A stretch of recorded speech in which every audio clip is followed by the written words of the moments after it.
Welcome to Hafiz kitchen. இன்றைக்கி டேஸ்ட்டான காணா கெளுத்தி மீன் குழம்பு எப்படி வைக்கிறதுன்னு பார்க்கலாம். அதுக்கு ஒரு கடாயில் 4 டேபிள் ஸ்பூன் நல்லெண்ணெய் சேர்த்து செய்யுங்க. நல்லா வாசனையாக இருக்கும், அதே சமயம் குழம்பு டேஸ்ட்டாக இருக்கும். இப்போது நல்லெண்ணெய் நல்லா காஞ்சிடுச்சு. இது கூட 1/4 ஸ்பூன் கடுகு சேர்த்துக்கோங்க. கடுகு பொரிஞ்சதும் கொஞ்சமாக வெந்தயம் சேர்த்துக்கோங்க. இப்போது பொடியாக நறுக்கி வச்சுருக்க ஒரு 2 பெரிய வெங்காயம் இது கூட ஆட் பண்ணிக்கோங்க. நல்லா வதக்கி விடுங்க. ஒரு 2 நிமிஷம் நல்லா இந்த மாதிரி வதக்குங்க. இது கூட ஒரு கொத்து கருவேப்பிலை ஆட் பண்ணிக்கோங்க. கருவேப்பிலை சேர்த்துட்டு நல்லா வதக்கி விடுங்க. இப்போது ஒரு லெமன் சைஸ் புளி எடுத்து கரைச்சி வச்சுருக்கேன். அதில் குழம்புக்கு தேவையான அளவு கல்லுப்பு, தக்காளி கொஞ்சமாக நறுக்கி வச்சுருக்கேன், அதையும் ஆட் பண்ணிக்கோங்க. இஞ்சி பூண்டு 2த்தையும் இடித்து வச்சுருக்கேன், அதையும் ஆட் பண்ணிக்கோங்க.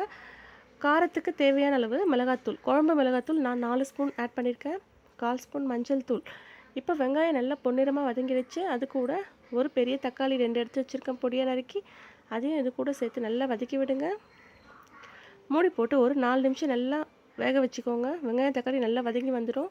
அது கூட ஒரு 4 பச்சை மிளகாய், ஒரு 5-6 பல்லு பூண்டு, ஒரு துண்டு இஞ்சி எல்லாத்தையும் சேர்த்து நல்லா கலந்து விடுங்க.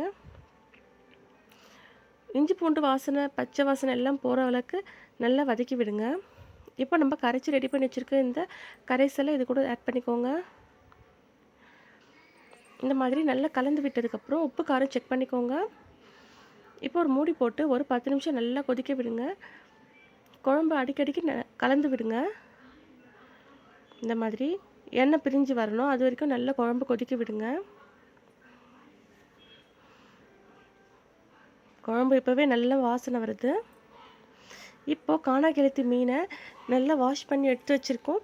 இது கூட இப்போ ஆட் பண்ணிக்கலாம். இந்த மாதிரி 2ஆக கட் பண்ணி வச்சுருக்கோம். இப்போது எண்ணெய் பிரிஞ்சு நல்லா குழம்பு திக்காக வந்துடுச்சு. இப்போது ரொம்ப க்ளீன் பண்ணி எடுத்து வச்சுருக்க காணா கெளுத்தி மீனை இதில் ஆட் பண்ணிக்கோங்க. ஒரு முறை மட்டும் கலந்து விடுங்க, மீன் உடஞ்சிடும். இப்போ மூடி போட்டு ஒரு 10 நிமிஷம் அப்படியே மூடி வச்சு சிம்மில் வைங்க. இப்போ குழம்பு நல்லா கொதிக்க ஆரம்பிச்சிடுச்சு.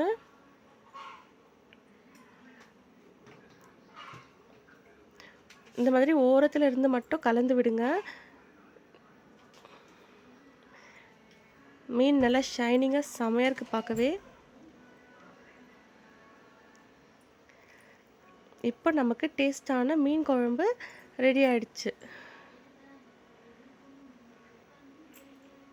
நீங்களும் கண்டிப்பாக ட்ரை பண்ணி பாருங்கள். காணா கெளுத்தி மீன் குழம்பு ரெடி. தேங்க்ஸ் ஃபார் வாட்சிங். லைக் பண்ணுங்கள், ஷேர் பண்ணுங்கள், கமெண்ட்